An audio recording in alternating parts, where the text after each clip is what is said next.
అందరికీ నమస్కారం and welcome to Sakshi political spice. ఎన్నికలు సమీపిస్తున్నాయా? ఏపీలో వాతావరణం అయితే అలాగే కనిపిస్తోంది. ప్రతిపక్షాలు తమ వ్యూహాన్ని సిద్ధం చేసుకుంటుంటే అధికార వైసీపీ మాత్రం చాలా బలంగా ఎన్నికల శంఖారావాన్ని పూరించి తమ సభల్ని మొదలుపెట్టారు. అండ్ ఇదే సమయంలో మురుసుపల్లి షర్మిల ఆరోపణలు కూడా తీవ్రంగా అందరి అటెన్షన్ని డ్రా చేస్తున్నాయి. ఇదే అంశంపై మాట్లాడబోతున్నాం. జరుగుతున్న పరిణామాలు ఎన్నికలపై ఎలాంటి ప్రభావం చూపబోతున్నాయి? కేఎస్ ప్రసాద్ గారు అందరికీ సుపరిచిత రాజకీయ విశ్లేషకులు, పొలిటికల్ అనలిస్ట్ మనతో ఉన్నారు. నమస్కారం సార్. నమస్తే. సో గడిచిన 48-72 గంటల్లో కూడా తీవ్రంగా మాటల తూటాలు అయితే పేలుతున్నాయి. మీరు ఎలా చూస్తున్నారు సార్? అది అంటే ఒక పరంపర మొదలయ్యి ఆల్మోస్ట్ ఒక కంకణం కట్టుకుని బరిలోకి దిగినట్టు అనిపిస్తుంది. నేను ఒక పక్క లోకేష్ని, ఇప్పుడు కొత్తగా వచ్చిన షర్మిల గారిని, ఇద్దరిని చిన్నపిల్లలు చూడండి ఆటల్లో ఆడుకుంటున్నప్పుడు ఆ ఉక్రోషం తట్టుకోలేక ఏదేదో పక్కవాడిని తిట్టడానికో లేదంటే కొట్టడానికో గెలడానికో గిచ్చడానికో ప్రయత్నిస్తూ ఉంటారు. అదే పనులు చేస్తున్నారు వాళ్ళు. చెట్టు పేరు చెప్పుకొని కాయలు అమ్ముకునే బ్యాచ్లు రెడీ అయినట్టు ఈ షర్మిలమ్మకు కూడా ఇంత కష్టం వచ్చిందా అనిపించింది నాకు. ఓవరాల్గా అంటే ఒకటి ఆ కుటుంబం మీద ఉన్న గౌరవం, దాంతో చాలామంది సంయమనం పాటిస్తున్నారు. ఏమి అనక రియాక్ట్ కాకంటారా? వ్యక్తిత్వ హననాలకి రాజశేఖర రెడ్డి గారి కుటుంబాన్ని మాత్రమే ఒక ఎలక్షన్ మెటీరియల్ కింద అపోజిషన్ పార్టీలు వాడుతున్న దాంట్లో ఈ చిన్నపిల్లల ఆటలో ఒక ఆట వస్తువులుగా ఈ షర్మిలమ్మ కూడా ఇవాళ ఆ పాచికలో పడింది. సింపుల్. ఇప్పుడు ఆవిడకి ఏంటంటే ఒక పార్టీ ప్రస్థానంలో ఒక రాజకీయ పార్టీ అధ్యక్షురాలుగా ఖచ్చితంగా అందరినీ విమర్శించాలి. కానీ అక్కడ ఆ ఉక్రోషంలో ఏం మాడుతుందో, ఏం చేస్తుందో, ఏ పరాలు మర్చిపోతుందో అమ్మాయి. ఇప్పుడు ఇప్పటిదానికి తులసిరెడ్డి గారు ఇలాంటి పెద్దవాళ్ళు అందరూ ఉన్నారు కదా, జేడీ శీలం గారు, పల్లం రాజు గారు, ఇలాంటి పెద్దవాళ్ళందరూ ఇన్ని సంవత్సరాల ప్రస్థానంలో ఇలాంటి ఇంటర్వ్యూలు కానీ ఇలాంటివి ఎందుకు మాట్లాడలేకపోయారు? మీరు అది గమనిస్తున్నారా? వాళ్ళెవ్వరికి లేని అమ్మకి ఒక్కదానికి వచ్చింది. ఎందుకు? ప్రెజెన్స్ మేక్స్ డిఫరెన్స్ అన్నట్టు. తన ప్రెజెన్స్తో ఏదో డిఫరెన్స్ చూపిద్దామన్నా ఒక ఆలోచన కాదు, ఆవేశంలో. ఆవేశమే, అదే ఆలోచన ఉంటే. ఆలోచన ఉందనుకోండి, ఇంతమంది ఆలోచించి వాళ్ళు ఇన్నాళ్ళ దాకా మాట్లాడింది ఈ అమ్మాయి ఒక్కదాన్ని. ఇప్పుడు మార్కెట్లో చర్చిస్తున్న ప్రతి అంశం 5 సంవత్సరాలు బట్టి ఇదే ఈ చెత్త చర్చిస్తున్నారు. వాళ్ళు చెప్తుంది ప్రతిదీ అబద్ధం అని ప్రూవ్ అవుతున్నా సరే ఇంకా దాంట్లోనే పట్టుకొని వెళ్ళడం అంటే. నీకు ఒక విషయం చెప్తానమ్మా, క్లియర్గా అర్థమవుతున్న విషయం ఏంటంటే రాజశేఖర రెడ్డి కుటుంబంలో ఏదో అయిపోతుంది అన్న దగ్గర కొంతమందికి కొన్ని యాస్పిరేషన్స్ ఉంటాయి. రాజకీయంగా తను కూడా ఒక స్థాయికి వెళ్ళాలన్న తాపత్రయం కొత్తగా మొదలవచ్చు ఎవరికైనా. అది కాదు కదా ఇక్కడ. ఇప్పుడు సడన్గా ఆస్తి తగాదాలు రావడం వల్ల, అభిప్రాయ భేదాలు రావడం వల్ల, పవర్ స్ట్రగుల్ రావడం వల్ల వాళ్ళకి నేను ఉన్నానని చాటుకోవడానికి ఒక ఎస్టాబ్లిష్డ్ ఒక కుటుంబ గౌరవం కోసం బయటకు వచ్చి పోరాడిన ఒక నాయకుడు జగన్మోహన్ రెడ్డి గారు అన్న విషయం జగమెరిగిన సత్యం. ఇది ఎవరు చెప్పక్కర్లే. అలాంటిది ప్రజల పట్ల ఉండే కన్సర్న్ని ఒక పైన ఫేస్గా చూపిస్తూ అండర్ కరెంట్గా యాక్చువల్లీ ఆస్తుల విషయాలు, లేకపోతే నాకేదో ఇవ్వలేదు, నాకు జరగలేదు అనే ఒక అండర్ కరెంట్ని పెట్టుకుని జనం ముందుకు వెళ్ళడం, అది ఏ పార్టీ నిజాయితీ సార్? అది పార్టీ నిజాయితీ కన్నా ఇక్కడ మనం ఇప్పుడు సాధారణంగా మనకి ఏదో పాన్ కార్డులోను ఆధార్ కార్డులోను చిన్నప్పటి నుంచి ఉన్న సర్టిఫికెట్లతో ఇంట్లో ఉన్న ఆడపిల్లలకి మ్యారేజ్ అయిన తర్వాత కూడా ఇంటి పేరుని జస్టిఫై చేసుకుంటూ వెళ్తున్నారు, తండ్రి ఇంటి పేరుది. బట్ రాయలసీమ ట్రెడిషన్స్ ఇవన్నీ మనకు తెలుసు కదా. అవును. ఆడబిడ్డ ఆవిడే చెప్పింది, మనం కూడా కదా ఆడపిల్ల ఎందుకంటారంటే ఆడపిల్ల కాబట్టి తనే చెప్పినప్పుడు దానికి అర్థం పరమార్థం మార్చే విధానానికి తెరలేపినప్పుడు మనం ఏం చేయగలుగుతాం? రెండోది, నేను ఈ ఆస్తుల విషయంలో అపవాదులన్నీ జగన్మోహన్ రెడ్డి గారు భరిస్తూ వాటాల విషయంకి వచ్చేసరికల్లా కుటుంబ పరంగా అంటే ఇది స్వయార్జన కింద దాన్ని అభివర్ణిస్తే ఆ కష్టాలన్నీ జగన్మోహన్ రెడ్డి గారు పడినప్పుడు తండ్రి ఆస్తిలో వాళ్ళ రామారావు గారు చెప్పిన ప్రకారం ఆడపిల్లలకు వాటా ఉండొచ్చేమో, కానీ 1983 తర్వాత మ్యారేజ్ అయింది కాబట్టి అమ్మాయికి గ్యారంటీగా ఆస్తి హక్కు వస్తుంది కాదంటలే. కానీ ఏ ఆస్తిలో హక్కు వస్తుంది? రాజశేఖర రెడ్డి గారి ఇంట్లోనో, రాజశేఖర రెడ్డి గారికి ఉన్న పొలాలు ఇలాంటి వాటిల్లో వస్తాయి తప్ప జగన్మోహన్ రెడ్డి గారు తనంతట తను సంపాదించుకున్న ఆస్తుల్లో ఈవిడికి ఎక్కడి నుంచి వస్తుంది? లేకపోతే భారతమ్మ గారు సంపాదించిన ఆస్తుల్లో ఈ అమ్మకి వాటా ఎక్కడి నుంచి వస్తుంది? అంటే ఇవన్నీ కూడా సార్ మళ్ళీ అగైన్ వ్యక్తిగతంగా మనం అండం కాదు కానీ సార్, దీన్ని కారణంగా ఈ కారణం ఇదైతే జనం పట్ల ఏదో కన్సర్న్ వచ్చిందని సడన్గా మేల్కొని ఒక కొత్త రాష్ట్రాన్ని ఒకటి ఒక ఎయిర్ క్లియర్ చేస్తే ఇంకొక ఎయిర్లోకి చాలా ఈజీగా వెళ్ళొచ్చు. ఈ ఎయిర్ ఆస్తుల పరంగా ఈ అమ్మాయికి ఉన్న హక్కు ఏంటో ప్రజలందరికీ తెలిసిన విషయం. రైట్. తనతో జగన్మోహన్ రెడ్డి గారితో పాటు ఈ అమ్మాయి ఈ లాయన్ కూడా ఇన్ని కష్టాలు పడి అఫ్కోర్స్ బెయిల్ కోసం తిరిగిన ఉదంతంలో కూడా వచ్చిన మాటలేంటో బాగా తెలుసు, బాగా క్లారిఫై చేసింది ఆవిడ నిన్న. ఎవరు అనిల్ గారును భారతమ్మ వెళ్ళారు బెయిల్ విషయంలో ఢిల్లీ వెళ్ళి మాట్లాడడానికి అన్నది, అది బాగా చెప్పింది. కానీ అక్కడ జరిగిన తదనంతరం సింపతీలు ఇలాంటివన్నీ మాట్లాడినవి అవన్నీ గుండెల్లో పెట్టుకున్నాం కదా మేమందరం. అంతే కదా. ఇప్పుడు వాస్తవానికి దగ్గరగా మాట్లాడుతుంటే ఇక్కడ ఇందులో ఏం జరిగిందో తెలియకుండా మనం ఏమి పాతరాతి యోగంలో ఎవరు లేము కదా. అంతే కదా.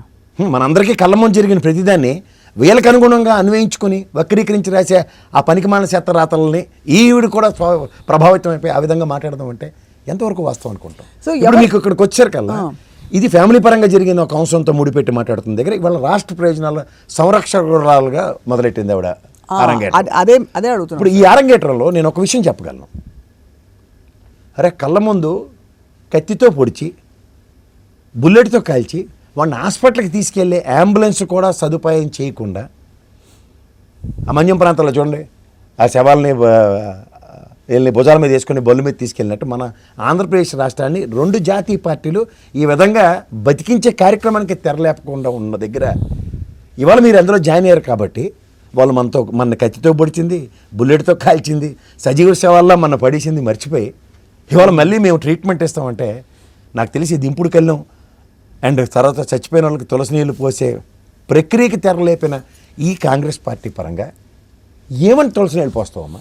అదే 10 ఏళ్ల పాటు మాకు ప్రత్యేక హోదాకి రాని అతిగతికి రఘువీరారెడ్డి గారు 5 సార్లు చెప్తున్నాను, ఆయన ఇచ్చిన పోలీస్ కంప్లైంట్లు తప్ప మీ కాంగ్రెస్ పరంగా ఒక్క చేమ కుట్టినట్టు కూడా ఒక్క చర్య మీ దగ్గర నుంచి లేని పరిస్థితిలో మళ్ళీ అదే టార్చ్ బ్యారర్లాగా నీకు ఒక బ్యారర్లు ఇచ్చి మీ నాన్నగారి పేరుతో మళ్ళీ భజన చేసుకుంటూ మిగిలినవేవో దండుకోవడానికి వచ్చినట్టు చేస్తే ఇక్కడ తెలంగాణలోనే అదే పని చేశారు. మీ నాన్నగారి పేరు చెప్పుకుంటేనే నిద్రపోయి ఉన్న కోమటిరెడ్డి గారు, అక్కడ ఉన్న పొంగులేటి శ్రీనివాసరెడ్డి గారు ఇలాంటి పెద్దవాళ్ళందరూ ఏకతాటి మీదకి వచ్చారు. వచ్చి జరిగిన ఎలక్షన్స్లో నిన్ను చిన్నపిల్లని చేసి మళ్ళీ పక్కెళ్ళి ఆడుకొని ఆంధ్రప్రదేశ్కి పంపించారు. కానీ ఇక్కడ నీకు సముచిత స్థానం ఇవ్వలేదు. అది ఎందుకు గ్రహించట్లేదమ్మా నువ్వు? ఇప్పుడు నేను అంటుంది రేపు పొద్దున్న నల్గొండ ఎంపీయో లేకపోతే ఖమ్మం ఎంపీయో ఏదో అమ్మాయికి ఇచ్చి పార్టీ విలీనం చేసింది కాబట్టి అని నిలబెట్టి ఇదే కోమటిరెడ్డి బ్రదర్స్కి ఛాలెంజ్ ఇచ్చి అమ్మాయిని గెలిపించండి, అమ్మాయి కూడా స్వయం ప్రతిపత్తితో అలాంటి అవకాశం ఇవ్వలే. అదే చెప్తున్నా, అవకాశం ఇవ్వలేదు, ఈ అమ్మాయి కూడా తీసుకోలేదు. అక్కడికి వెళ్ళి ఆడుకోవడానికి ఒక ఆట వస్తువు కింద వెళ్ళి ఆంధ్రప్రదేశ్తో ఆడుకుందాం అంటే అమ్మ ఆల్రెడీ మనసుకు తగిలిన గాయాలతోనూ 10 ఏళ్ళ నుంచి మనం వివక్షకు గురవుతున్న ఉదంతంలో 2 జాతీయ పార్టీలకి మేము ఇస్తున్న ట్రీట్మెంట్ నీకు కనబట్లేదమ్మా. భూస్థాపితం చేసిన కాంగ్రెస్ 100 కన్నా తక్కువ ఓట్లు ఇచ్చి కూర్చోబెడుతున్న బీజేపీ ప్రజల మనోభావాలు ఆ బడబాగ్ని ఎలా భరించగలుగుతున్నారు? ఒక పక్క పారాచూట్ వేసుకుని తెలుగుదేశం నుంచి తపేలాగాళ్ళు అందరూ పోయి అక్కడ ఆ బీజేపీ సన్నిధానంలో విశ్రాంతి తీరుతున్నారు అన్న దాని మీదే తెలుగుదేశం లాంటి పార్టీనే కన్సిడర్ చేయట్లేదు. అక్కడ ఏం మాడుతున్నావమ్మా నువ్వు? నువ్వు వచ్చి కాంగ్రెస్నా దేనికి పునరుత్తేజం తీసుకొస్తున్నావు? మళ్ళీ మా జీవితాలు తోడుకోవడాక మళ్ళీ లేకపోతే రాయలసీమ లేకపోతే ఉత్తరాంధ్ర ఇలాంటి పనికిమాల తగులన్నీ పెట్టి ఎడగొట్టి మా జీవితాలు అసలు చెప్తున్నాను సార్. ఇప్పుడున్న పరిస్థితుల్లో ఇప్పుడు కాస్త పథకాలతో వాటితో ఎక్కడెక్కడో కుదుట పడుతోంది. అంటే ఒక పథకాలతో కాదమ్మా, విభజన తర్వాత వచ్చిన హుదూద్ తిత్లీ తుఫాన్లు పైపచ్చి కరోనాతో కుదేలే ఉన్న మనకి జగన్మోహన్ రెడ్డి గారు ఇస్తున్న సంరక్షణలో కాస్త ఆరితేరి ముందుకెళ్ళడానికి ప్రయత్నిస్తున్న దగ్గర మళ్ళీ దాష్టికాలు చేయడానికి ఈ జాతీయ పార్టీల వెసులుబాటుకి మీలాంటి వాళ్ళు ఎందుకమ్మా సమిధులు అవుతున్నారు? అదే అంటే రాజశేఖర రెడ్డి గారు చాలా సంతోషిస్తారనే ఒక భావన కూడా కలిగిస్తున్నారు. అంటే ఇప్పుడు జాతీయ రాహుల్ గాంధీని ప్రధానమంత్రి చేయడమే లక్ష్యం, అంతకంటే పెద్ద కాదమ్మా. నేను జోక్ లేదు సార్. ఎంత గెలిచి రచ్చగలమన్నారు? అదే ఎవరైనా ఎంత గెలిచి రచ్చగలమన్నారు? ఇల్లు నువ్వు ఇక్కడ గెలిచే కన్నా వాళ్ళు జాతీయ స్థాయిలో వాళ్ళు పార్టీ ఫ్లోట్ చేయగలరా లేదు చూడమా. నిన్నగాక మన నితీష్ కుమార్ పుట్టుమంచిపోయాడు బయటికి. ఉన్న రాష్ట్రమే అధికారం పోవడానికి పోతుంది. కళ్ళ ముందు 4-5 రాష్ట్రాలకు ఎలక్షన్స్ పెట్టి టింగి మన కోటకోటలో కొసరిచ్చినట్టు నీకు వచ్చిన రాష్ట్రం పడేస్తున్నారు నీ ముఖానికి కాంగ్రెస్ వాళ్ళకి. ఒక జరుగుతున్న విభిన్న పందాక మీ దగ్గర ఎక్కడ స్ట్రాటజికల్ సిచ్యువేషన్స్ లేకుండా కేవలం సెంటిమెంట్ అనే ఒక అస్త్రాన్ని తీసుకొచ్చి మీకంటే ఎవరు దాకా ఎందుకమ్మా? మీ అమ్మగారికే సెంటిమెంట్ పనిచేయలేదు. రాజశేఖర రెడ్డి గారు మరణానంతరం జరిగిన ఎలక్షన్లో ఆవిడ ఎంపీ ఓడిపోయింది. ఆవిడ ఇదే సింపతి జగన్మోహన్ రెడ్డి గారికి 2014లో అనా పైసా దోహదపడలేదమ్మా. ఆయన అధికార స్థాపన జరగలేదు. కష్టంతో కష్టంతో తెచ్చుకున్న ప్రభుత్వం ఇది. ఇందులో మళ్ళీ మీ నాన్నగారి పేరే చెప్పుకుని అదే భజన కార్యక్రమం మొదలెడితే యాడ్ నుంచి లీడ్ అవుతుందమ్మా నీకు? నీకు తెలీదా?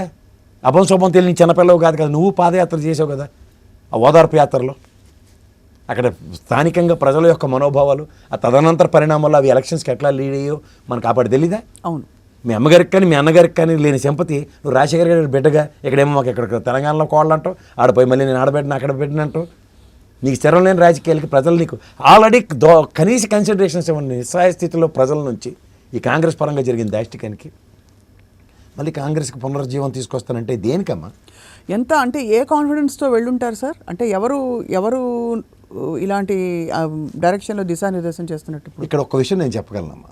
ఇక్కడ వాళ్ళు ఏంటంటే జగన్మోహన్ రెడ్డి గారు ఎప్పుడైతే అభ్యర్థులను ప్రకటన తెరలేపి ఒక 80 మందికి పైచీలక టికెట్లు ఇవ్వరు అన్న దగ్గర నుంచి నువ్వు గాబరా పడిపోయి మనం ఆలోచించక్కర్లే. ఈ తెలుగుదేశం పార్టీ లాంటి ఒక దిక్కుమాల స్ట్రాటజీకి ఎలా తెరలేపిందంటే వాళ్ళు ఏమో ముందు నోరు జారేశారు. ఆల్రెడీ ఇప్పటికి కూడా దిక్కుదేమం లేదు క్యాండిడేట్లు వాళ్ళకి. కానీ వాళ్ళు నోరు జారిందంటే అక్కడ తుడిచి పడేసిన చెత్తను మేము ఏరుకుంటామని అభంశొమ్మం తెలియని చిన్నపిల్లడ పార్కులో ఆడుకునే చిన్నపిల్లడితో మాట్లాడించి ఇవాళ ఆ చెత్త ఎత్తుకుంటే ఎక్కడ అవమానం జరుగుతుందో అన్న కార్యక్రమానికి ఈ కాంగ్రెస్ని తెర మీదకి తీసుకొచ్చారు. కాంగ్రెస్ అంటే ఎవడో ముందుకెళ్ళరు కదా, అక్కడ దీన్ని ఆప్షనల్గా ఈ అమ్మాయిని తీసుకొచ్చారు. ఈ భౌగోళిక ఛానల్ కలిసి చేసిన రాయబారం రాజకీయాలకి ఈ అమ్మాయి ఏంటి, దీనికి అధికారమే పరమావధానం దగ్గర ఇక్కడ కాకపోతే అక్కడ కాకపోతే ఇక్కడ అని కరెంట్ పాస్ ఆడుకుంటుంది. అదే ఇక్కడ తెలంగాణలో ఎక్కచ్చిగా నిలబడి ఉంటే ఆ పొలిటికల్ వ్యాక్యూమ్ ఈ అమ్మాయికి జస్టిఫై అయ్యింది. కళ్ళ ముందు 20 సీట్లు కాంగ్రెస్ వాడికి ముక్కుతూ మురుగుతూ గెలిచారు. లాజిక్ ఉండాలి కదా, స్ట్రాటజీ ఉండాలి కదా. ఎందుకంటే రాజకీయాలను నిలదొక్కుకోవడానికి రాలేదు అమ్మాయి, రాజకీయాలు చేయడానికి రాలే. ఎందుకంటే అమ్మాయి పార్టీ పెట్టిన కాడి నుంచి ఏ బై ఎలక్షన్లో కూడా నిలబడలే. That's the first indication. And ఇవన్నీ తదనంతర పరిణామాల్లో ఇక్కడ ఏదో ఒక యాక్ట్ రంజింపు చేసి గతంలో బీజేపీ అనుకున్నాను, తర్వాత చూస్తే ఇటు తిప్పి అడి తిప్పి ఇలా ఇలా ఇలా ఇలా ఈ సన్నిధానంలోకి చేరిపోయింది. తెలుగుదేశం సన్నిధానం నుంచి నడిపిస్తుంది. ఫస్ట్ మనకి ఇండికేషన్ ఏబిఎన్లో ప్రత్యక్ష ప్రసారాల్లో అవును కనిపించడం ఈ అమ్మాయి గురించి. ఇదేంటి ఇటు తిరిగి ఎక్కడికి వెళ్ళింది ఈ అమ్మాయి అనుకోండి. శబాష్ అంటున్నారు కదా వెనక నుంచి కూడా. అదే ఆ భజన గారికి ఏంటంటే ఇక్కడ చేయూత పథకం అన్నమాట. ఇది తప్ప ఇంకో దగ్గర లేదు. ఇప్పుడు నూతులో కప్ప ఉంటుంది చూడు, ఇక్కడ తప్ప ఇంకో దగ్గరికి వెళ్ళి అది బతకలేక నూతులో ఏడుస్తూ ఉంటుంది. వాళ్ళు ఏం చేస్తారు, వాళ్ళు ఇంకా మెరుగ్గా ఎలా చేస్తారు, వాళ్ళ పథకాలు ఏమిటి, మేనిఫెస్టో ఏమిటి, వాటి మీద దృష్టి పెట్టట్లే. ఆల్రెడీ ఇక్కడ వీళ్ళు అదే పనిలో ఉన్నారు. అక్కడ ఏమున్నదో +1 -1 ఇది మేనిఫెస్టోకి రెడీ అవుతుంది. దీనికి అతిరేత మహారాజులు భూమి పుట్టక నుంచి కూర్చొని జుట్లు పీక్కు చేస్తున్నారు ముసలోళ్ళు. ఇక్కడ వీడికి అప్పచెప్తే చూసి రమ్మంటే కాల్చి వచ్చే బ్యాచ్ ఇది. సార్ మనం కుటుంబంతోనే మొదలెట్టాం, ఆ కుటుంబంతోనే లాస్ట్ మనం అంతం చేద్దాం అన్న కార్యక్రమానికి ఇంకా తెరలేపి మొదలు సునీతమ్మతో మొదలెట్టారు. అవినాష్, వివేకం సార్, ఇప్పుడు షర్మిల, ఇవే వాళ్ళ అస్త్రాలు. ఇంకొక అడుగు ముందుకెళ్ళరాళ్ళు. ఆ నూతుల కప్పల్లో అక్కడే చేస్తున్నారు. వ్యవస్థలు పనిచేస్తే తట్టుకోలేరు. వీళ్ళకి అనుగుణంగా రాకపోతే ఉక్రోషం. ఆ భౌగోళిక ఛానల్లో అదేటది సుప్రీంకోర్టు అలా చెప్పింది, అదేటది సిబిఐ ఎలా పనిచేస్తుంది, వీళ్ళు ఇచ్చిన డైరెక్షన్ వాళ్ళు పనిచేయాలి. మీకు అర్థమవుతుందా? అవును. అది 25వ తారీఖు దాకా చెల్లుబాటు జరిగింది. ఆ లోడు ఎత్తి పడుతాను, ఆ లోడు ఎత్తి కనుమరుగైపోగానే అంతే. ఇంకా అక్కడక్కడ పడిన ఆ కుక్కమూతి బిందులేవో ఇటు చేసి 4-5 అడవులు చేస్తున్నాయి కొన్ని. ఆ అడవుడిని ఇంకా వీళ్ళు పక్కగా మలిచి చేసుకుందాం అని ఆ పూర్వం అశోక్ లీలు అంటారు లారీలు అవి ఉండేవి, ఎవరికైనా తెలిస్తే తెలుస్తుంది. అటు పవర్ స్టీరింగ్లు ఉండేవి కాదు, అవి తిప్పలేక చచ్చిపోతుండేవి. అలా తిప్పలేక చస్తున్నారు. ఎంతకని తిప్పుతారు? అంచేది ఏమవుతుందంటే ఇక్కడ మళ్ళీ ఇటు తిరిగి ఇప్పుడు చూడు మనకి పిల్లలు ఎత్తిపోయారు వీధుల్లో తిరుగుతూ ఉంటారు.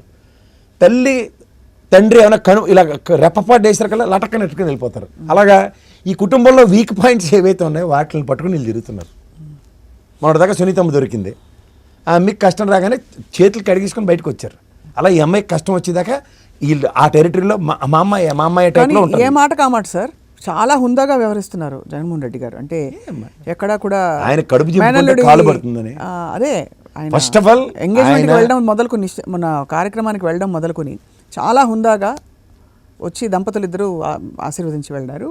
అండ్ నాయకులు కూడా ఇంతవరకు పెద్దగా నోరు పారేసుకుంటున్నట్టు కానీ వైసీపీ నాయకులు వాళ్ళు విమర్శలు ఉంటాయి కానీ చాలా ఇంకా కలుపుకుపోయే ప్రయత్నమే చేస్తున్నారు. కలుపుకోవడం అంటే రాజకీయంగా కాదు, మీరు అన్నట్టుగా ఒక గౌరవంతో. ఇప్పుడు ఎవరికైనా పేగుబంధం ఉంటుందమ్మా, రక్త సంబంధం ఎక్కడో తిరుగుతుంది. ఎందుకు షర్మిల గారు కూడా నేను కార్యక్రమం ఒక మాట అంది, నాకు జగన్మోహన్ రెడ్డి గారు అంటే ఇష్టమేనండి అని. అలా ఏమన్నా కుచేల సంతం అమ్మా, 10 మంది కాదు కదా, ఒక చెల్లి అంతే కదా. ఏదైనా ఇది నేను చెప్తున్నాను కదా, ఈ భౌగోళికాల చేతిలో పడి అనవసరమైన రక్కస్ కోరి తెచ్చుకొని, అందుకని మీకు ఒకటి గుర్తుంచుకోండి, అబద్ధంతో ఏదైనా మొదలెడితే నిజం జీవితంలో మాట్లాడడం రాదు. ఇంకటి జీవితాంతం అబద్ధాన్ని టాపప్ చేసుకుంటూనే వెళ్ళాలి. మనం చూడండి మంత్లీ ఈ మొబైల్ని రీఛార్జ్ చేసుకున్నట్టు. ఎందుకంటే అబద్ధాన్ని ఎప్పటికీ నువ్వు ప్రూవ్ చేయలేవు నిజం అని. అప్పుడు ఏం చేయాలి, ఖచ్చితంగా కొత్త అబద్ధం ఆడాలి. ఖచ్చితంగా నువ్వు చచ్చినట్టు ఖచ్చితంగా అబద్ధం ఆడాలి.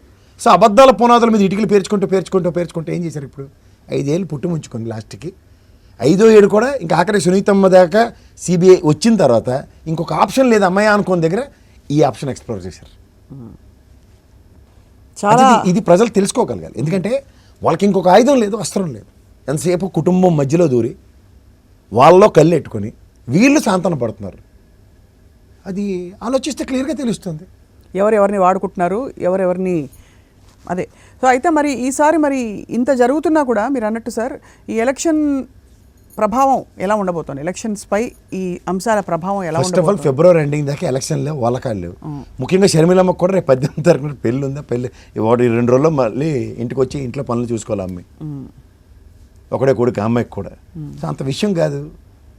ఎంత కాదన్నా కేవలం ఒక తాత్కాలికంగా ఒక పొలిటికల్ వ్యాక్యూమ్. వాళ్ళు ఢిల్లీ పోయింది ఆవిడ, ప్రత్యేక హోదా మీద ధర్నా. మా అయితే వాటర్ క్యాన్లు కొడతారు, లేకపోతే గుర్రాల మీద తీసుకొచ్చి ఎత్తుకెళ్ళిపోతారు. ఆవిడ కొంచెం ధీర్రాల్లో నిలబడితే ఇక్కడ జీపులు ఎత్తుకెళ్ళిపోతున్నప్పుడు ఎలా ప్రదర్శించిందో ఆవిడ గాంభీర్యం అలా ప్రదర్శిస్తే పోలీసులతో ఫుల్గా వాగ్వాదం అయింది కదా సార్. అవుతుంది. సో అది విషయం. అయితే మొత్తానికి పొలిటికల్గా మాత్రం ఒకటి సార్, ఇప్పుడు కానీ ఎలా అక్కడ ప్రజలు పోలీసులతో తలలు యుద్ధంలో పట్టుకుంటున్నారు. ఒకటి ఉందమ్మా. ఇక్కడ ఉండే బదులు మీరు వెళ్ళి గాడిదలు కాసుకోండి అని నోరు జారింది అమ్మాయి. మేము అదే పని చేస్తున్నాం అమ్మా అని ఎస్ఐ గారు చాలా స్మార్ట్ ఆన్సర్ ఇచ్చాడు. ఇప్పుడు అమ్మాయి కూడా అదే పని చేస్తాడానికి వెళ్ళింది అక్కడ. 5 సంవత్సరాల పాటు కాంగ్రెస్ అనే ఓ పెద్ద గాడిద మనకి వివక్షకు గురి చేసిన తర్వాత ఆ గాడిదలు కాయడానికి ఇవాళ అమ్మాయి వెళ్తుందని మాత్రం నేను ఖచ్చితంగా చెప్పగలను. నేను ఒక విషయం నేను చెప్పగలను, జాతీయ పార్టీల వలన రాష్ట్రానికి ప్రయోజనాలు అన్నది శూన్యం. స్వతంత్ర ప్రతిపత్తి కలిగి దాంతో ఎన్హాన్స్ అవుతున్న విధానంలో మళ్ళీ జాతీయ పార్టీలు చేస్తున్న దాష్టికలు చూడు. ఇక్కడ చూడు, తెలంగాణ రాష్ట్రంలో గవర్నర్ వ్యవస్థతో ఒక బీజేపీ పరంగా ఉండి కూడా కాంగ్రెస్ని ఎలా అచ్ఛేదం చేస్తున్నాం అవసరార్థం at the cost of regional parties. ఆ రీజనల్ పార్టీ స్ట్రాటజీస్ అక్కడ కూడా అదే ఆప్ చేస్తున్నారు. అదే మేమే అన్న ప్రస్థానంలో వాళ్ళు అన్న వాళ్ళు కనబడకుండా సొంత వాళ్ళనే వాడుతున్నారు. చూద్దాం సార్. అయితే మరి మొత్తానికి మీరు అన్నట్టుగా అంటే అనునిత్యం ఏదో ఒక యాక్టివిటీ. ఇంతకీ తెర మీద లేని వ్యక్తుల గురించి అడుగుదాం సార్ ఒకళ్ళిద్దరు. ఉదాహరణకి మన పవన్ కళ్యాణ్ గారు ఈ మధ్య కనిపించలేదు, లోకేష్ గారు కనిపించట్లేదు. చిన్నపిల్లలమ్మ పక్కన ఆడుకుంటూ ఉంటారు, ఎక్కడో చూడు పార్కుల్లోనూ అక్కడే ఉంటారు, అంతకన్నా ఇంకేముంటారు. అంటే వాళ్ళ ఎన్నికల వ్యూహం ఎలా ఉండబోతోంది, వాళ్ళ పాత్ర ఎలా ఉండబోతోంది? ఇప్పుడు కొత్తగా మీడియా అటెన్షన్ అంతా ఇప్పుడు మున్సిపల్ షర్మిల గారి మీద నేను మళ్ళీ ఉన్న చెప్తున్నాను, పరిస్థితుల్లో వాళ్ళ తెంగరోళ్ళకి అర్థం కాని విషయం ఏంటంటే 42 సంవత్సరాలు ఇంత పెద్ద తెలుగుదేశం పార్టీ అనగానే వాళ్ళ మీద చర్చించే అవకాశం అవసరం రానివ్వకుండా పవన్ కళ్యాణ్ తీసుకొచ్చి పెద్ద విషయం కింద చర్చిస్తూ నిన్నటిదాకా కాలక్షేపం చేశారు. పెద్ద గీత చిన్న గీత కాన్సెప్ట్ వీళ్ళిద్దరినీ పక్కెళ్ళి ఆడుకోమని చెప్పి ఇప్పుడు షర్మిలను తీసుకొచ్చారు. నెక్స్ట్ ఎలక్షన్స్ ముందు కేఏ పాల్ వస్తాడు నెక్స్ట్, అంతకని ఇంకేంటి. సో అయితే మొత్తానికి ఎవరు ఎక్కడ వారో తెలియని పరిస్థితుల్లో ఇప్పుడు తెలుగు రాష్ట్రాలు విభజించి తర్వాత ఇప్పుడు ఇక్కడ పార్టీ అక్కడ పార్టీ అంటున్నారు, విధానాలు డిఫరెంట్గా ఉంటున్నాయి. ఏమిటి సార్, ఏమంటారు మీరు? ముందు భోగోని ఛానల్లో పౌడర్ డబ్బాడు అండ్ తెలుగుదేశం పార్టీ తెలుసుకోవాల్సిన విషయం ఒకటి ఉంది. అలా అధినాయకుడు మన మైక్ పట్టుకుని నా జీవితంలో నేను మంత్రులకి ఎమ్మెల్యేలకి ట్రాన్స్ఫర్లు నేను చూడలేదని చాలా బ్రహ్మాండంగా ఎద్దేవా చేశాను. కానీ ఒక కుటుంబం నుంచి ఒక వ్యక్తిని బయటికి లాగి ప్లాంట్ చేసి ఒక రాష్ట్రంలో పార్టీ ముగిసిపోయిన అధ్యాయాన్ని వేరే రాష్ట్రానికి ట్రాన్స్ఫర్ చేసి అక్కడ చచ్చిపడి ఉన్న కాంగ్రెస్ పార్టీతో రాజకీయాలు చేయడాన్ని ఇది ఏ విధమైన ట్రాన్స్ఫర్ అంటారా, లేకపోతే బర్తరఫ్ రాజకీయాలకి కొత్త అర్థం పరమార్థం ఏమైనా తెలియజెప్పడానికి ప్రయత్నిస్తున్నారా? అంటే తన దాకా వస్తే ధర్మాలు ఎలా ఉంటాయి, అబద్ధాల పునాదుల మీద ఏర్పడిన ఆ ఛానళ్ళు పేపర్లు అండ్ కొన్ని పార్టీలు అబద్ధాన్ని జస్టిఫై చేసుకోలేక ఎలా సతమతం అవుతున్నారో ప్రజలకు అర్థమైతే చాలా. ఇంకా అంతకన్నా ఇంకెళ్ళి దీన్ని ట్రాన్స్ఫర్ అంటారా, బర్తరఫ్ చేసిన తర్వాత కూడా మళ్ళీ రీపోస్టింగ్ ఇస్తారా అనేది తెలుసుకోవాలంటే ప్రజలకు అర్థమవుతుంది, అంతకన్నా ఇంకెళ్ళలేదు. రైట్ సార్, ఎన్నికలకి ఇంకా సమయం ఉంది, వేచి చూద్దాం ఎటువైపు వెళ్తాయి పరిణామాలు. ధన్యవాదాలు సార్.